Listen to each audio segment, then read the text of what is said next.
Hoy vamos a escuchar a expertos conversar sobre los desafíos y oportunidades que implica la inteligencia artificial y su impacto en áreas como el trabajo, el medio ambiente, la economía, entre otros. Les agradezco a nuestros amigos Chevening la iniciativa y al IPPDH Mercosur su interés en realizar esta actividad con nosotros. Espero la conferencia les resulte interesante y pueden quedarse al finalizar a conversar con colegas de la Embajada y de la Red Chevening. Apostando en la generación de ese conocimiento articulado entre academia, entre el conocimiento aplicado desde las políticas públicas generadas en los estados y el conocimiento social o de los territorios, apostando en la construcción del diálogo, de la búsqueda del consenso como este vector importante en nuestros tiempos. Y me parece que la educación también es una buena salida, una buena opción cuando estamos debatiendo el tema de una educación digital, una educación mediática y posibilidades también de construir a partir de una educación libertadora, como nos enseñó mi conterráneo Paulo Freire, la posibilidad de tener una mirada crítica, propia, autónoma y libre para hacer nuestras decisiones. Mi idea aquí es hacer una mediación, presentarles a Pia ahora y destacar, ¿no?, que este encuentro aquí está enmarcado en estrategias para la implementación de esa declaración de principios de derechos humanos en el ámbito de la inteligencia artificial. Es una declaración que tiene 17 principios que ustedes ahora lo van a poder ver justamente con el QR Code que fue mencionado por Andresa, y queremos, ¿no?, y estamos propugnando para que sea un instrumento de referencia, porque enfrenta temas como sesgos, por ejemplo, en sistemas de reconocimiento facial, ¿no?, temas relacionados a medio ambiente, todo lo que implica mantener un data center en términos de energía, en términos de consumo de agua, el tema de las lenguas, culturas y saberes de los pueblos y comunidades tradicionales, cómo se ingieren en el ámbito del desarrollo de sistemas, del grandes sistemas de lenguaje como llamados LLMs, y temas relacionados a estructura, como la propia soberanía de datos, el tema relacionado a la soberanía digital, de dónde son tratados, ¿no?, dónde son tratadas las informaciones colectadas cuando utilizamos los sistemas, ¿no?, en nuestros teléfonos, por ejemplo, y ordenadores, y temas relacionados a la conectividad y el acceso también a la tecnología, y ahí entramos en el terreno que fue aquí tratado de forma consensual sobre el tema de la educación, ¿no? Es fundamental, ¿no?, que podamos construir instancias formativas y educativas, y eso me parece que es una clave que tenemos un consenso en el ámbito regional y avanzaremos bastante en ese sentido. Creo que los principios que estás mencionando, Atahualpa, tienen muchísimas aristas, muchísimas aristas. El mercado laboral es tan solo una de ellas, pero también el mercado laboral toca bastantes aristas porque nos plantea cómo nos manejamos en el día a día. Mis tareas de trabajo o las herramientas que uso para desarrollar mi trabajo o que me vienen para poder habilitar mi trabajo, tiene un impacto ambiental, tiene un impacto de género. Después también tenemos que pensar quiénes acceden a esto, ¿no? El territorio latinoamericano está muy signado por las brechas digitales. Creo que ahí hay otra cuestión. ¿Quiénes acceden? ¿Para qué? ¿Quiénes me capacitan? ¿De qué forma? Y bueno, Pia, también si querés podés comentar un poco sobre el doctorado también que estás realizando, está vinculado también a la universidad en Francia también, ¿no? Destacar también que estás desarrollando también un trabajo en derechos digitales, ¿no?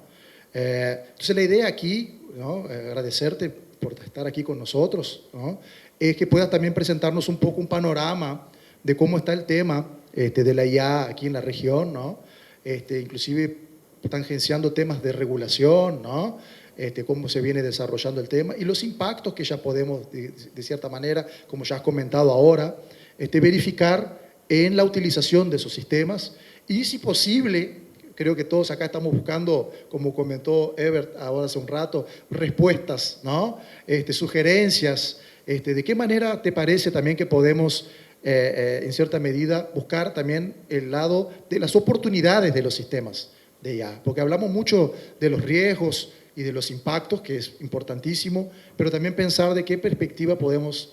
entonces, sería eso. Yo ahora te voy a dejar ahí que estés ahí el tiempo que tengas ahí disponible para poder seguir y vamos dialogando, ¿no? Pero queremos justamente dialogar sobre ese panorama en la región, ¿no? Y poder ver de qué forma lo ves, ¿no? Y de qué forma también se dialoga con los principios destacados en la Declaración de Principios.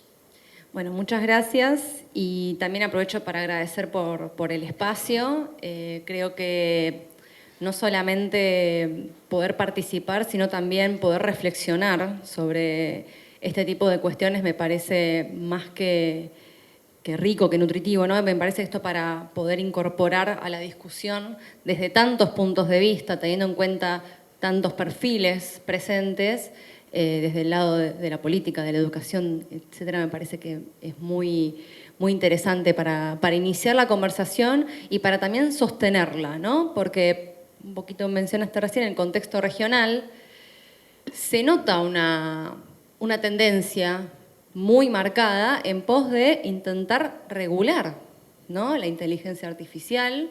Creo que a partir de el tratado que se implementó, que se está implementando desde la Unión Europea, acá se empezó a demostrar una tendencia bastante clara en varios países de la región latinoamericana, también del Mercosur, en regular, ¿no?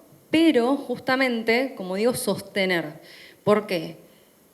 Porque en muchos casos estas políticas son o incipientes o se aplican quizás a un nivel macro o al revés. Empezamos desde los niveles más chicos, más municipales, si se quiere, o tocan un tema solo, el tema laboral, por ejemplo, o el tema ambiental. Entonces, estamos dando pasos, ¿no? Esto es el uso de inteligencia artificial cubre muchas aristas, con lo cual requiere enfoques integrales, enfoques interdisciplinarios que justamente vayan hacia cada una de esas cuestiones que impacta. Y también ser permeables a que hay cuestiones que van cambiando. Es por eso que las iniciativas, si bien pueden tener limitaciones propias o pueden tener cuestiones que de punto de vista o de ideológicas, pero también hay cuestiones que se van a ir dando con el tiempo, ¿no? Entonces, no es que con haber encontrado una buena regulación ya está, ya alcanza. No, es algo que va a seguir modificándose. Como muchas plataformas modifican sus modelos de negocio, se mostró en la pandemia, ¿no? Creo que ese tipo de cuestiones, ese tipo de permeabilidad, de mutabilidad, también tiene que empezar a verse desde la legislación. Y en base a eso empezamos a ver algunos pasos, ¿no? Vimos en caso de Perú, el caso de Colombia, que tienen sus críticas desde el lado de la implementación, desde el lado técnico en algunos casos. El lado de Chile, por ejemplo, que se enfocó más en la innovación, en intentar justamente promover el crecimiento de las pequeñas y las medianas empresas. También fue criticado por tener un enfoque más reactivo, empezar a ver la inteligencia artificial desde un punto de vista de riesgos, no desde un punto de vista de, bueno, me adelanto, voy a tratar de prevenir cierto tipo de situaciones. Pero también aparecen los innegociables, ¿no? Temática de seguridad nacional, qué tipo de cuestiones no, el tema del reconocimiento facial, el tema de los sesgos de género, que se empiezan a tocar, en algunos casos aparecen como innegociables, en otros no tanto. Argentina también, con su propia normativa, sujeta a los vaivenes políticos. 2023, una normativa, no terminó de implementarse, hoy otra visión, entonces las cuestiones que se van modificando, alterando, después se van a ver dependiendo del enfoque que tenga el contexto en el cual se ha implementado, ¿no? Porque si estamos hablando de un enfoque más centrado en, por ejemplo, como dije recién, seguridad nacional, va a ser una cuestión. Si estamos hablando más de un enfoque yendo a lo corporativo, tenemos otra visión y llegamos al caso de Brasil. no te quiero ver la cara. El caso de Brasil, justamente, que también empezó de una forma, después se fue modificando, hoy tiene la media sanción, pero media sanción con algunos matices, podemos decir. Yo quizás me vuelvo un poco fanática con el tema trabajo, porque es un poco mi expertise, ¿no? Pero me parece bastante interesante. Has, de hecho, publicado algo sobre eso, que es cláusulas clave o incisos clave que se fueron quitando a lo largo de las negociaciones. Quizás puede ser un poco consecuencia de quienes participaron de esos encuentros, que fueron más, en términos relativos, corporaciones que representantes civiles o de trabajadores. Y a partir de eso se empezaron a justamente negociar, anular ciertas cláusulas ligadas a proteger derechos de trabajadores, como por ejemplo blindarlos ante despidos masivos o blindarlos ante ciertos usos abusivos de estas tecnologías. De vuelta, tenemos un punto de vista positivo que es, se están dando pasos, se está viendo una intención de regular. Pero eso no quita que justamente tenga que ser algo sostenible, tiene que ser un proceso colaborativo, un proceso sostenido en el tiempo y también integral, porque va a ir tocando varias cuestiones. Y eso justamente, el no estar regulado del todo o el no estar siendo atendido, tiene su impacto hoy en día, tiene su impacto directo en el ámbito socioeconómico. Recién hablé un poquito de la parte laboral, pero también me parece que en el ámbito de la sociedad civil en general se puede observar. Por ejemplo, esto que decíamos, ¿no? ¿Quiénes son los que diseñan estas herramientas, ¿no?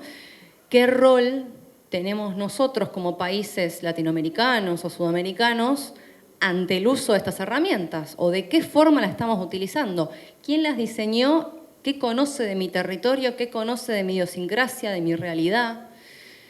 ¿Quiénes acceden a usarla y cómo la usan, ¿no? Esto de justamente tener la capacidad o la posibilidad o la oportunidad de utilizar estas herramientas como un recurso en vez de yo ser su recurso. ¿Se entiende? Me decías recién del doctorado, ¿no? Yendo un poco de un punto de vista un poco más cotidiano. A mí la inteligencia artificial me ayuda muchísimo en el doctorado, porque a veces me ayuda justamente a filtrar información, a ordenar cuestiones que no las veo tan claras, a sistematizarme listas y listas de bibliografía, o a ayudarme a corregir cuestiones que no estoy viendo al transcribir una entrevista, por ejemplo, ayudarme a traducir alguna entrevista o algún dato, algún texto. Pero justamente lo estamos viendo como un asistente, como un recurso, ¿no? ¿Qué pasa cuando el juego es al revés? Cuando yo soy el recurso de esa herramienta y esa herramienta me está diciendo qué hacer, y no solo eso, sino que yo estoy obligado a hacer lo que me está diciendo. ¿Por qué? Puedo perder mi trabajo, puedo perder mi fuente de ingresos, puedo justamente perder acceso a una red social, a una plataforma que utilizo yo en mi día a día para intercambiar cierta cuestión. Ese tipo de cuestiones que me están afectando el cotidiano justamente depende de la realidad de cada uno. Y recordemos que el territorio latinoamericano es un territorio altamente desigual, altamente informal, con lo cual los accesos a este tipo de tecnologías no son siempre los mismos o no son siempre en la misma modalidad.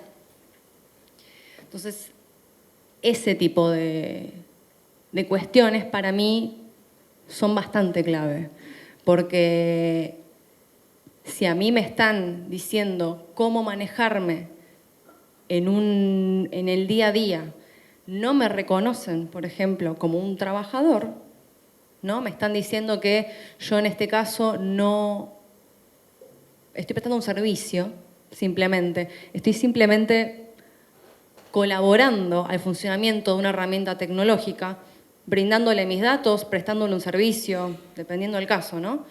Pero si estoy haciendo eso, pero ni siquiera se me está reconociendo por lo que estoy haciendo en definitiva, o no estamos parados sobre ninguna base de derechos fundamentales, de derechos esenciales, y vamos a tener un problema.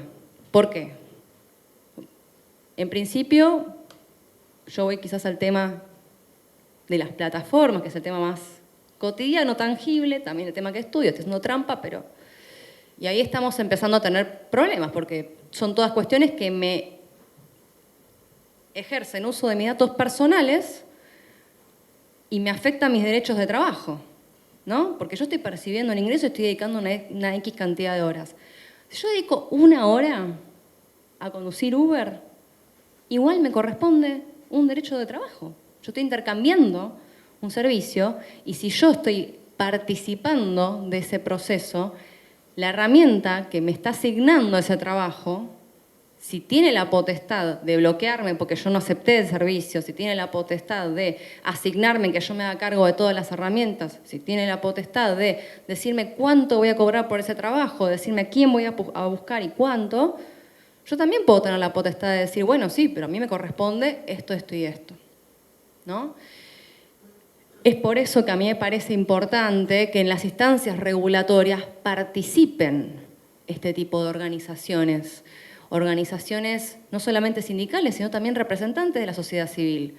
Porque si solamente las que están participando son las sociedades corporativas, digamos, vamos a tener algo bastante inclinado, ¿sí? Porque se empiezan a cambiar las ideas, se empieza a formar esta idea de falsa flexibilidad, de que yo estoy, sí, manejo 12 horas por día, 8 horas por día, pero porque yo quiero. Y en realidad estamos perdiendo un poco visión de, bueno, lo que tengo que hacer. De vuelta. El territorio latinoamericano está asignado por varias características endémicas previas a este tipo de tecnologías, obviamente. Pero es muy importante que preceptos como estos principios sean claves para que esto no sea costo de sacrificar derechos, que si vamos a implementar este tipo de tecnologías, no sea para reproducir las brechas existentes, ¿no? No sea para multiplicar o incluso agrandar las brechas que ya tenemos, digitales, laborales, de género, etcétera, ¿no? Entonces, me parece, hay una cuestión un caso bastante típico que se está observando bastante en la región, que me parece representativo, a mí me llama mucho la atención, no por el contenido, porque es algo que se viene notando, pero ya lo que me llama la atención es lo frecuente de esto, ¿no? De que ya se nota a nivel regional y se nota en todos los contextos, al menos acá en la región, que es justamente, es una cuestión que yo empecé a detectar, o la vi más tangible que nunca en el caso uruguayo. Con unos colegas de Fairwork de Uruguay que asesoraron a un conductor de Uber que tuvo un conflicto con la plataforma y hubo creo que 13 o 14 fallos de jurisprudencia a favor del trabajador, a favor del reconocimiento de una relación laboral. Acá hay dos cuestiones. Primero, como es un colega mío, yo creo que vi la publicación y empecé a leer los comentarios porque era en Twitter, en X. Y los comentarios en algunos casos eran, si seguimos así nos van a sacar nuestro trabajo. Si seguimos así, la plataforma se va a tener que ir. El segundo punto, que viene en consecuencia de esto, es, estamos encerrados en una dicotomía que no existe. No es o trabajo flexible, esto lo veníamos hablando recién, justamente, o trabajo flexible o un trabajo en relación de dependencia y ya está. Con horario fijo, no. De vuelta, las nuevas tecnologías impactan mi día a día, impactan mi forma de trabajar, mi productividad, mis horarios, mi rutina. Pero eso no quiere decir que, bueno, entonces voy a tener que dejar de lado, sacrificar todo lo que tiene que ver con mis derechos laborales previos a eso. ¿Sí? No es que el trabajo ahora va a ser flexible y entonces tengo que dejar todo el resto de lado. ¿Sí? Me parece que en ese caso es bastante interesante. No sé qué opinas vos en esa cuestión, Natalia. Mira, bueno, ya que me pasaste yo estoy pensando un montón de cosas aquí, ¿no? Pero de entre ellos he mencionado algunos principios, ¿no? Para dejar claro, explicar un poco, por ejemplo, la transparencia algorítmica, ¿no? Es un principio fundamental que está elencado tanto en la recomendación de la UNESCO como también en la declaración, ¿no? Que justamente el derecho de saber, ¿no?, que uno está siendo, por ejemplo, monitoreado, ¿no? El derecho, la explicabilidad como otro, es decir, de qué manera está programado el sistema para la utilización de los datos colectados, ¿no? La no discriminación, ¿no? Y ahí estaba pensando aquí ahora justamente sobre el tema de la programación, ¿no? De cómo esos sistemas son construidos, ¿no? Hay un neurocientista brasileño que se llama Miguel Nicolelis, ¿no? Pero ya vi otras personas también hablando sobre eso, como propio Noam Chomsky, entre otros, que la inteligencia artificial ya es digamos, le pusieron un nombre a una evolución de un sistema que ya estaba en curso, que ya existía, de una tecnología que ya estaba en curso, ¿no? Entonces, por cierta medida, la forma como son programados esos sistemas tienen una cadena productiva, ¿no?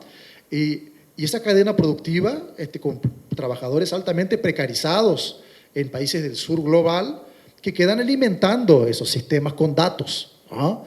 Y en cierta medida esa cantidad de datos se interrelaciona por medio de patrones estadísticos, que son estadísticos, se dice en español, ¿no? Estadísticos, yo soy brasileño, aunque no sé, y son los algoritmos, al fin y al cabo, ¿no? Entonces, en cierta medida, esos sistemas son humanos, demasiadamente humanos. Son sistemas desarrollados por personas, ¿no? Entonces no es tan artificial, ¿no? Y también si no es tan artificial, ¿en qué medida es tan inteligente, ¿no? Entonces quería que, si pudieras comentarnos un poco también, porque yo sé que ustedes están con una línea de investigación sobre la cadena productiva de la IA y de qué forma eso también genera sesgos que en cierta medida también se contraponen a esos principios que tenemos elencados en la declaración. Sí, de hecho, este tema del uso de los datos, ¿no? Y las nuevas cadenas de valor de datos, creo que nos hace replantear un poco cómo se configuran estas nuevas modalidades de producción. Por un lado, sí, se reconfiguran, pero por otro lado también un poco da la sensación de que se repartió y se barajó todo y quedó todo igual, ¿no? Perdón, se barajó y se repartió, dije al revés. ¿Por qué? Porque yo veo justamente que el productor de materia prima siguen siendo los mismos, siendo la materia prima ahora los datos, ¿no? ¿Quiénes somos los que estamos constantemente aceptando términos y condiciones en una app para poder participar de esa app y dando esos datos sin saber quizás para qué se usan o quizás nos tomamos el tiempo de leerlo, pero decís, bueno, pero yo quién soy, ¿para qué lo van a usar?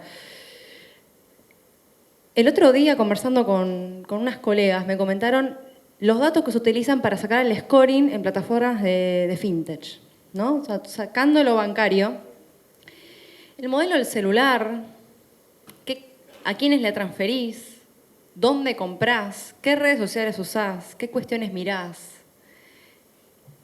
Además, ¿no?, de tu sueldo, dónde vivís, etcétera. ¿Qué plan tenés en el teléfono? Entonces, cruzar toda esa información, por más que vos seas un cero a la izquierda, en realidad es participar en ese moldeo, ¿no?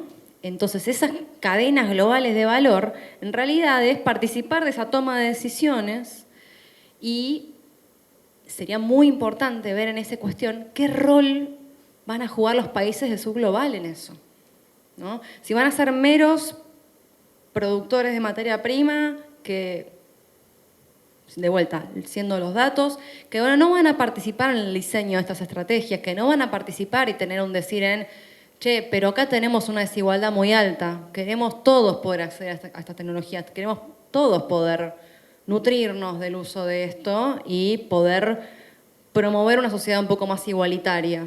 Para eso necesitamos ese tipo de derechos. Uno de los principios que se menciona justamente es el uso de estos datos personales. Es privacidad y protección de estos datos personales. Porque yo tengo derecho no solamente a saber si los quiero dar o no, pero también a entender para qué se usan, ¿no? Porque eso no es lo que siempre se puede llegar a entender. Se infiere, a veces, porque yo capaz estoy hablando así y de repente me llega, ay, porque me quiero comprar unos zapatos en ta, y capaz me aparece después alguna publicidad en algún lado de esos zapatos en ta. El tema es, ¿yo quiero eso? ¿Yo me quiero prestar a eso? Bueno, sí, capaz que quiero que me aparezca esa publicidad, quiero hablar en voz alta para que me aparezca. Pero también es, bueno, si hablas en voz alta y decís esto, te va a llegar esta información, ¿no? Si vos te movés de esta forma, te va a llegar cierto contenido, te vamos a ofrecer ciertas cuestiones para que te desenvuelvas, ¿no? Y de vuelta, cuando el uso de estos datos personales afectan hablamos recién de la cuestión laboral, ¿no? Afectan tus derechos de trabajo, afectan tu participación en el mercado de trabajo. Si ganás más o menos, tenés más o menos trabajo. Pero también afectan tu participación en la sociedad, porque empiezan a también moderarse o utilizarse ámbitos de discusión, ¿no? Lo que es la moderación del discurso del odio, por ejemplo. La vida democrática, la participación en la vida democrática. En las plataformas está la moderación de contenido, hay cuestiones que justamente tratan de restringir el acceso o de banear los casos de contenido explícito, contenido peligroso. Pero eso no siempre se da. Los que son más parecidos a los marketplaces, como se dice, son puntos de encuentro, ¿no? Oferentes, demandantes. Yo proveo un servicio, vos lo demandás, la plataforma simplemente te provee un espacio de intercambio, en el cual vos negocias un precio, capaz te pueden tirar una tarifa orientativa, más o menos, basada en tal, bueno. Pero después vos quedás negociando con tu potencial empleador, ¿sí? Ahora, ¿qué se dice en esa negociación? ¿No? ¿Qué se requiere en algunos casos? Yo he visto plataformas en las cuales, plataformas por ejemplo de servicio doméstico, en las cuales se solicita que las trabajadoras no sean de tal nacionalidad, o que sí sean de tal nacionalidad, que sean de tal edad, que tengan tal estado físico, que no estén embarazadas. Y las plataformas mismas, ante la solicitud de moderar ese contenido, no, si yo no tengo que moderar, yo no me meto en eso. Acá cada uno dice lo que quiere, el que quiere lo toma y el que no quiere no. Pero cuando tenemos una situación de clara asimetría, justamente una persona que puede estar necesitando el trabajo, o que capaz no dicen eso en la moderación, pero después cuando voy al domicilio está otra persona esperándome, o me dicen eso después cuando me evalúan, ahí me afecta justamente, me empieza a afectar en cómo me desenvuelvo después, los trabajos que consigo después. Me parece que ese justamente son puntos bastante claves. Y desde una cosa que mencionaste, de derechos digitales, sí, desde derechos digitales, es una fundación que tiene alcance latinoamericano, estamos abriendo justamente un sector enfocado a entender eso, ¿no? Cómo el uso de los datos personales me afecta en el ejercicio de mis derechos laborales. Porque empezaron a aparecer muchos casos de litigación, ¿no? De intentar pedir o solicitar a las plataformas o a los empleadores cuáles son los datos que estás usando para manejarme. Yo digo plataformas, pero también puede ser empresas, ¿eh? Podemos hablar de un mercado libre, como podemos hablar de un... No es para poner nombres propios. Pero puede ser un ámbito de una oficina, no es un tema... Es el ámbito del trabajo. Entonces, si yo estoy pidiendo cómo utilizan estos datos, ¿no? Mi horario de trabajo, dónde estoy, etcétera, y me pueden decir para qué lo uso. Si yo hago esa solicitud, ok. Ahora, si yo puedo entender que eso se está utilizando para ciertos fines o para ciertas cuestiones, bueno, ahí tenemos otro cantar.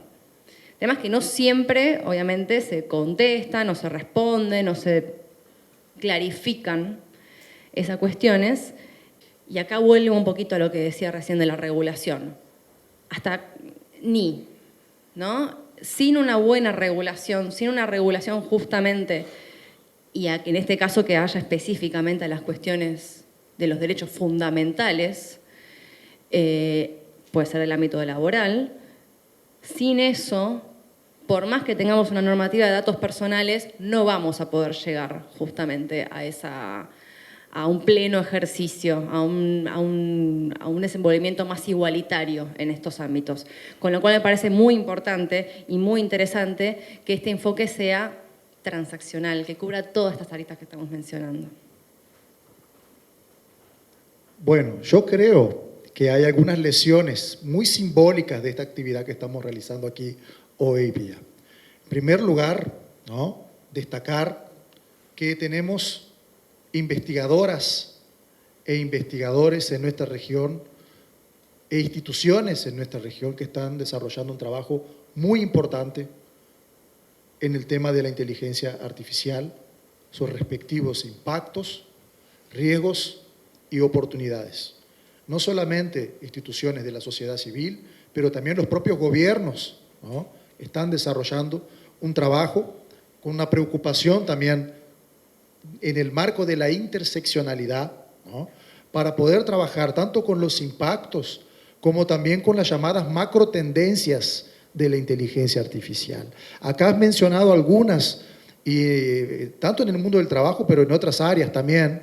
Por ejemplo, la plataformización, sea de las relaciones, de la comunicación entre nosotros o en el trabajo que desarrollamos, es una macro tendencia.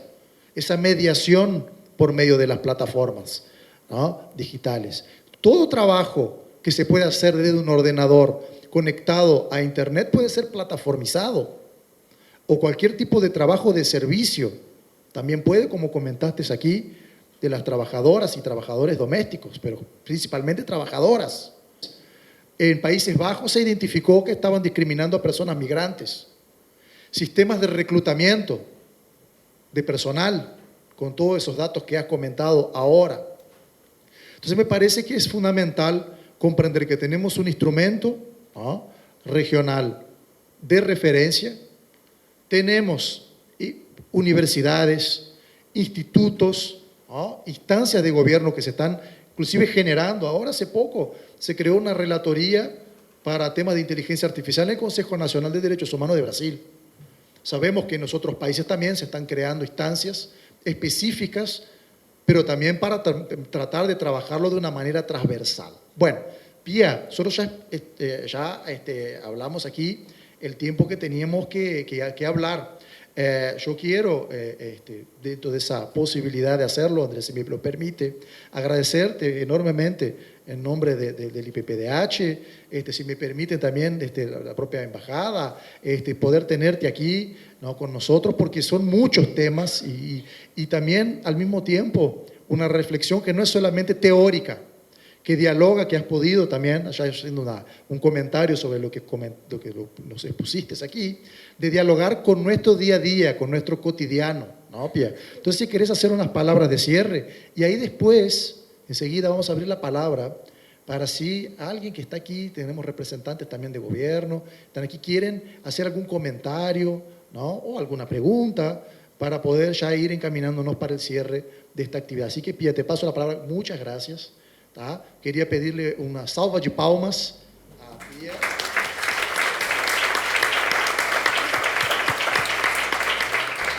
Y bueno, si querés redondear y después enseguida pasamos la palabra para que ya vayan preparando sus comentarios. Bueno, agradecerles a ustedes también, Atahualpa, por también toda la introducción, la conversación, incluso me parece más que interesante. Sí, creo que cubrimos bastantes puntos. Tratar de llevarlo a lo cotidiano quizás es lo que lo hace más tangible. A veces hablar de conceptos acá capaz un poco más alejados, de cadenas de valor, de cuestiones o eslabones de esa cadena de valor que no tenemos tanta relación o no podemos ver tanto, pero son cuestiones que en definitiva nos afectan el ejercicio de nuestra vida cotidiana, ¿no? Si nosotros queremos tener un pleno ejercicio de nuestros derechos en la sociedad, Me parece que es muy interesante poder entender de qué forma se encuentran impactados, porque son muchos los ámbitos. Y comprenderlos no es mantener una postura crítica sino justamente aprender a utilizarlos como recursos que nos acompañan, que nos permitan un pleno ejercicio, ¿no? Eso fue los ánimos de lo que tratamos de conversar y bueno, nuevamente muchas gracias.